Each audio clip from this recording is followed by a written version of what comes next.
Баршаңызға сәлем. Бүгін сіздермен өте оңай әрі жеңіл әрі дәмді шайға арналған бауырсақ дайындайтын боламыз.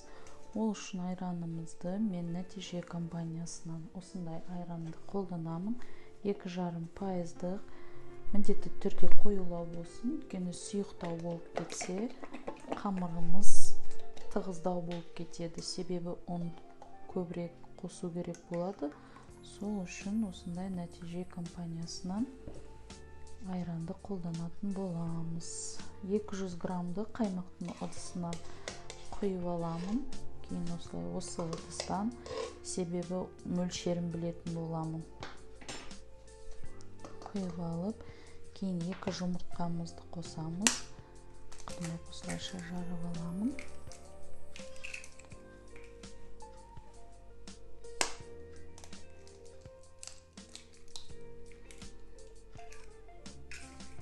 Және кішкене тұзды көп сеуіп қоймаңыздар. Себебі бауырсағымыз тұзды болып кетсе, балаларымызға ұнамай қалады. Және мен осындай 4 ас қасық сұйық майымызды қосамыз.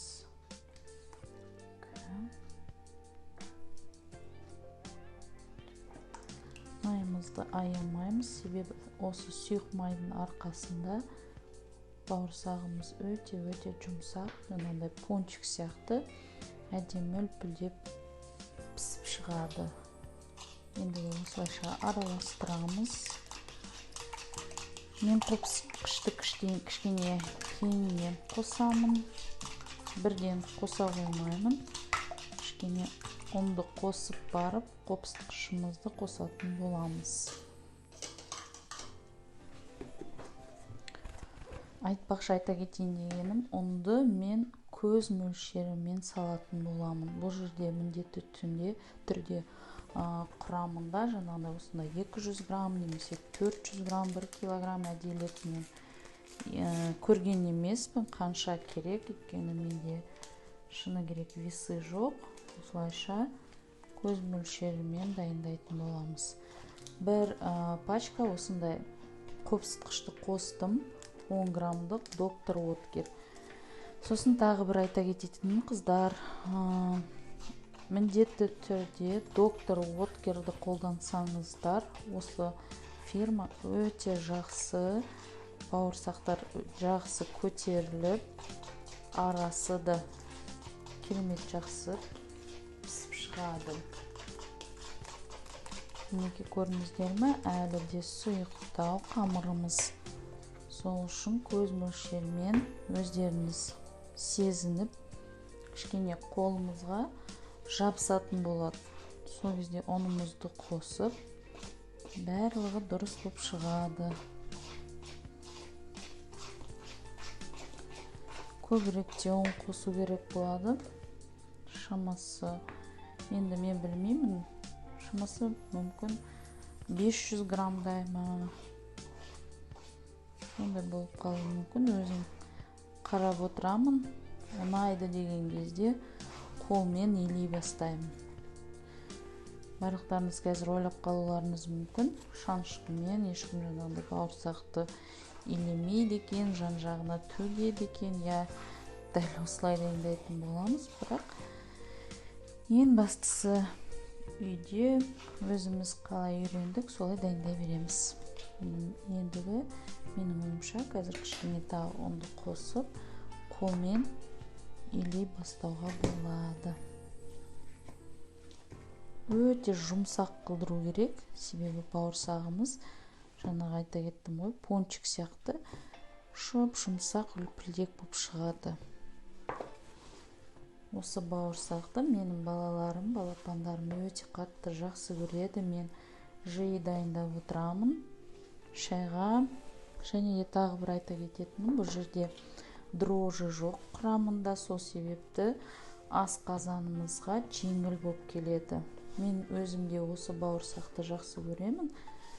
Өйткені әдеттегідей біз домалақ бауырсақты жақсы көреміз ғой, және қонақ келетін кезде сол бауырсақты пісіреміз. Мен бірақ көбінесе дәл осындай бауырсақты пісіремін. Енді білмеймін, орысша деп ойлайсыздар ма қалай, бірақ осы бауырсақ өзіме ұнайды. Ең қызығы, бұл рецепті мен бұрыннан бір ютубтан көріп қалған едім. Германияда тұратын неміс апайымыз екен, бұрында Қазақстанда тұрған екен, сол себепті бауырсағымызды қатты жаңағындай сағынып дайындайды екен. Бірақ мен бұл рецепті кішкене өзгеше қылдырып, өз ыңғайыма келтіріп, басқаша жасайтын болдым. Бұл жерде шамасы көп емес, аз да емес, енді 1 килограммнан көбірек бауырсақ шығады. Менің ойымша осылай жеткілікті, қолыма кішкене жабысып тұр. Бірақ сіздер уайымдамаңыздар, бұл ештеңе етпейді. Кейіннен ұнымызды қосып келтіріп аламыз. Егер сіз көп ұн қосатын болсаңыз, бауырсағыңыз тығыз болып қалады. Ал мен жаңа айта кеткендей, мен осылай кішкене сыртына сеуіп қоямын. Өтірігі жоқ, қолыңызға қатты жабысып тұрады, оның бәрін бұл қамырға қайтару мүмкін емес. Сеуіп қоямыз да, осылайша кішкене уақытқа қойып қоятын боламыз. Мен уақытында қарамаймын, шыны керек. Осылайша өзім білетіндей, өзіме лайықты қылдырып, үйде бауырсақты дайындай беремін. Сіздер де осы рецепті білсін деп, керек кезде кейде бір болып қалады, аяқ астынан қонақтар келіп қалады. Сол кезде осылай дайындай саласыздар.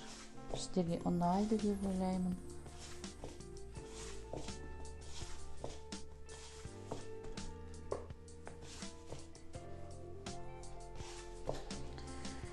Осылайша қойып қоямыз. Кейін столымызды реттеп аламыз, бәрін жуып жинап кейіндей.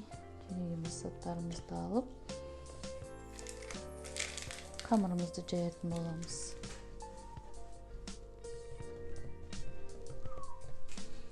Ал қыздар, мен осылайша қамырымды алып шықтым, кішкене дайындай бастадым. Шамасы 10 минут уақыттай тұрған болар. Ендігі қамырымызды жая бастаймыз. Оны жаңағыдай мен айтып кеткендей, онымызбен сеуіп, көбірек қатты жабыспайтындай қылдырып, оқтауымызға осылайша жая бастаймыз.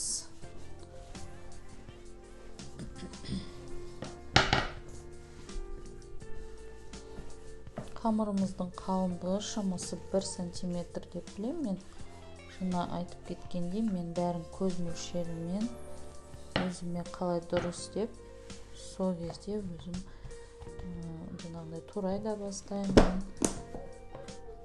Осы бауырсақтың дайындалу жолы өзіме қалай ыңғайлы, өздеріңіз қарайсыздар ғой. Егер сізге көбірек керек болса, мысалы құрамын да жаңағыдай басқаша қылдыруға болады. 2 жұмыртқа емес, 4 жұмыртқа қоссаңыз болады. 4 жұмыртқа қоссаңыздар, сұйық майды да көбірек қылдырып қосасыздар. 6 қасық немесе 8. Өзіңіздің отбасыңызға қарай ғой. Біздің үйде енді 5 адам бар. Кішкентайым әлі балапан, 1 жастан енді асты. Көп бауырсақ бере қоймаймыз да, өйткені майлы, өздеріңіз білесіздер, балаларға әлі зиян. 4 адамға жететіндей бауырсақ, бірақ енді үлкен балаларым өте қатты жақсы көреді. Кей кезде бір отырғанда да жеп қоюы мүмкін. Осылайша әдемілеп, кей кезде мына қамырдың орталары ашылып кетуі мүмкін. Енді бұлайша жабыстыра саласыздар, өйткені мен жаңа айта кеттім ғой, кішкене жабысып тұру керек, жұп-жұмсақ. Былайда байқалып тұрған шығар. Шамасы 1 сантиметр деп ойлаймын. Қалыңдығы. енді орысша айтқанда произвольно осылай турай береміз. Кішкене пышаққа да жабысатын болады. Ол үшін ұнымызды үстіне де астына да аямай сеуіп тастаймыз. Жабыспайтындай қылдырып осылайша турай береміз. Кесіп. Негізі мен кішкене осындай майдалау қылдырғанды жақсы көрем. Бірақ бүгін кішкене үлкендеу болып кетті бауырсағымыз. Тез піссін десеңіздер, формасын өздеріңіз келтіре бересіздер. Үстіне мен осылайша ұнды себе беремін.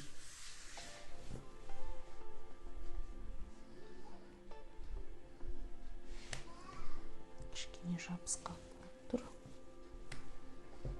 Ол үшін уайымдамаңыздар. Піскен кезде өте жұмсақ. Аузымызда еритін болады. 4 бұрышты қылдырып турай берсеңіз де болады.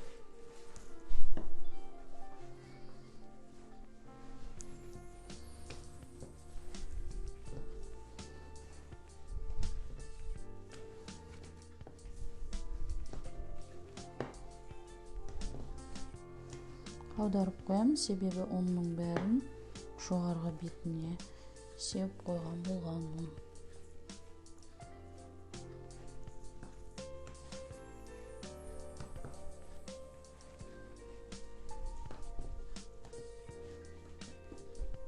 Асты кішкене жабысып жатыр. Жоғарғы жағын астына қарай осылайша міндетті түрде аударып қойыңыздар. Және де ұн бар жерде сол жерге қарай салсаңыздар, пісіретін кезде жабыспайтын болады. Біраз тұрғаннан кейін тағы да жабысып қалуы мүмкін. Сол себепті ұнымызды аямай саламыз.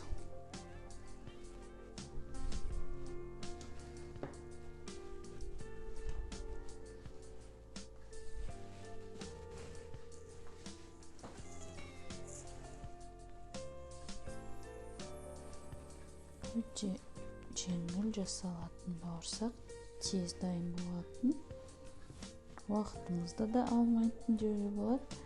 Және де айтқандай, аяқ астынан қонақтарымыз келіп қалса, шайға балалар сұраған кезде осылайша дайындай саламыз.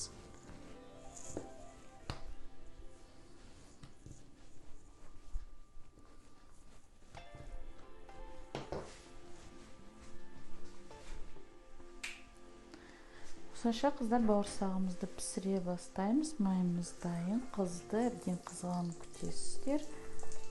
Бауырсағымызды салып пісіре бастаймыз. Бұл бауырсағымыз өте тез піседі.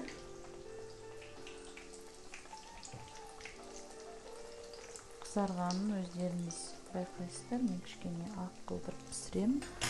Өзім қатты қызарып кеткен бауырсақты ұната қоймаймын.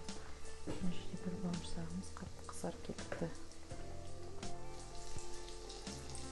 Және де бұл әркімнің табасына қарай байланысты. Егер табаңыз осындай антипригарный болса, онда бауырсағымыз өте тез пісе қояды. Егер табамыз кішкене ескірген болса, онда уақытымыз кішкене ұзағырақ болады.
Осылайша қыздар бауырсағымыз дайын болып қалды. Оның алдында айтуға ұмытып кеттім, майды да көз мөлшеріңізбен құйып, неғұрлым көбірек болса, соғұрлым жақсы.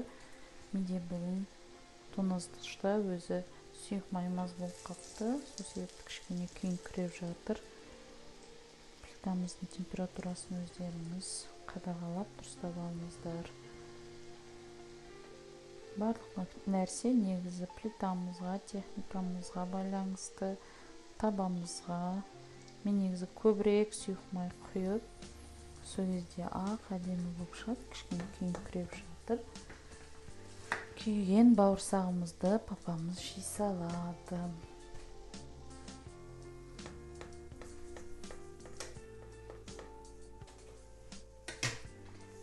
Осылайша бауырсағымыз дайын. Құрметті менің көрермендерім, бүгін сіздермен оңай әрі жеңіл бауырсақ пісіру жолын үйрендік. Егер де сіздерге менің видеоларым ұнаса, тіркеліп, лайк басып, комментарий жазуларыңызды өтінемін. Себебі мен үшін кері байланыс сіздермен өте маңызды, және де келесі видеоларымды түсіруге жігер береді. Сол үшін мені қолдауларыңызды өтінемін. Келесі видеоларымда кездескенше сау болыңыздар.